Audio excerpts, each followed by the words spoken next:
Well, it's difficult to believe that the last time I posted a video about the Alpha was back in February last year. I did deliberately take a break from February through till the end of summer, probably end of August, to do a lot of work on my three classic vehicles. They all needed quite a bit of attention to the bodywork. Not that there's any corrosion problems or anything, but they did need scratches and patches of bad paint to be dealt with. So I spent quite a lot of the summer doing that. And of course my motorbike and sidecar, it turned out that it needed new pistons. It needed new rings really, but they came with pistons. And I bought those the year before last. I bought those in 2024 with the intention of trying to do it over the winter, but it was just too cold. And so the other job I did was to strip the engine on my Changjang and install new pistons and do a general overhaul of the head, and then address a whole host of minor issues that the bike had. So I didn't really do anything until probably early September on the Alpha. And then of course the inevitable happened. I was using the phone, and it was an old phone that was fit for the purpose, but sadly it died, and it died in such a way that the videos that I had made were all completely and utterly lost. So this is kind of a catch up on what's gone on. I'll go through the work that I've been doing bit by bit to explain where I am in the build just now. So in no particular order, this is the rear fairings of the car, and what I did with this was there was indications of rivets along here, not very good indications, and then of course in preparing the component for painting you tend to rub them down. So what I did to put the emphasis back on is I've actually put a number of, these are actually round head no slot screws, just to replace the rivets that have gone.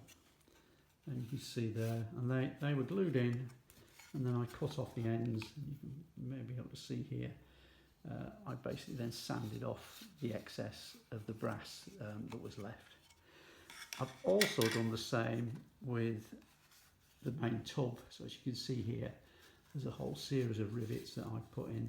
This hasn't been painted yet, nor has it been sanded fully. I've got another set of rivets down the back to replace the ones that were sanded down.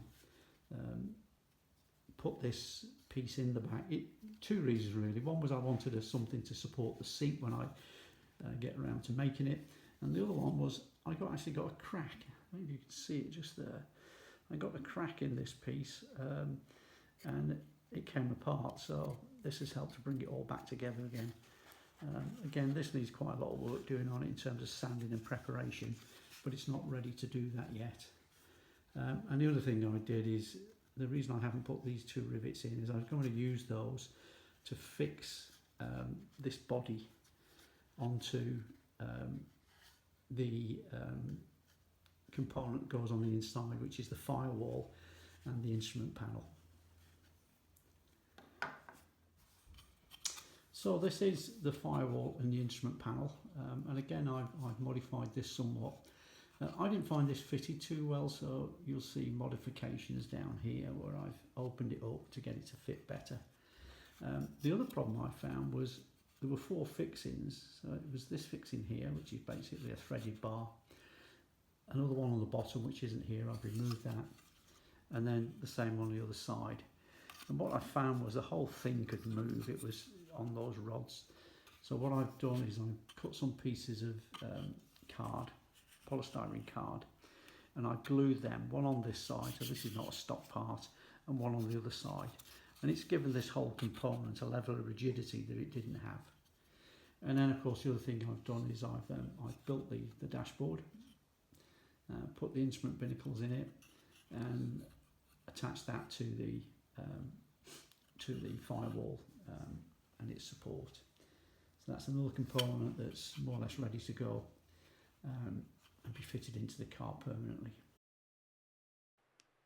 Here are the two pictures showing the firewall pieces. You'll no doubt remember all the problems I was having with the height of the front of the car, and particularly this component. It was about 2mm too high, and the bonnet didn't fit on it properly. So what I've done is, the radiator would normally sit on top of this. You can probably see it now. My radiator, I cut the piece away around the radiator, and my radiator is now lower. And the way I've achieved that is, as you can see there, I've put some supporting pieces. You can see it there. So you can see the thickness of the material that I've put in order to support the radiator once it's dropped. So I think there's three pieces of 1mm plastic card.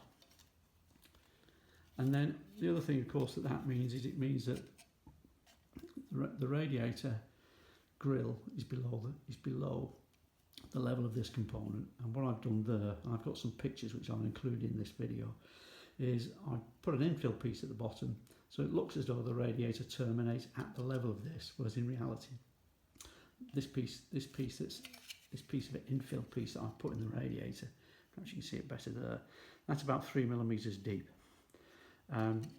So the radiator is in total 2mm, or the radiator grill should I say, is 2mm below the level that it would normally sit at on the car.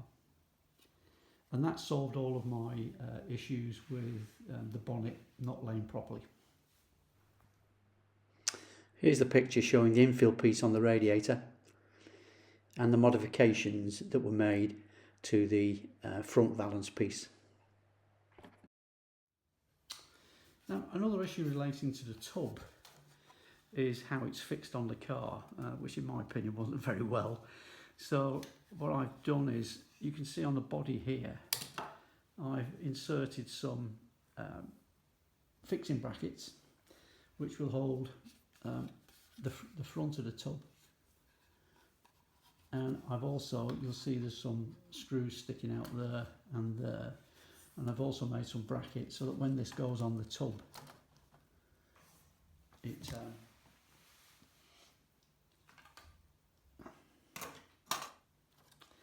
so the other issue I have is, of course, having cut out the seat, two of the fixing screws no longer exist, and I wasn't happy at all with the way this tub is kind of supported in the car.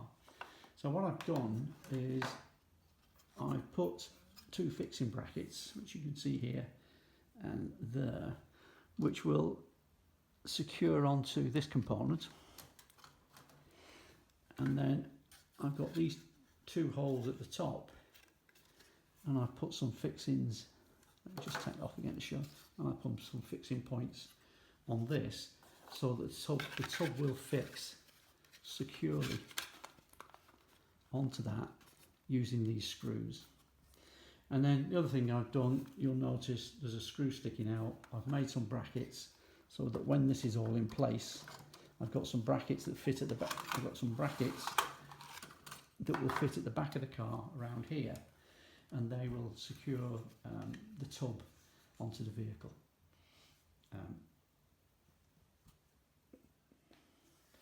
And finally, you may recall that I made my own bonnet catches.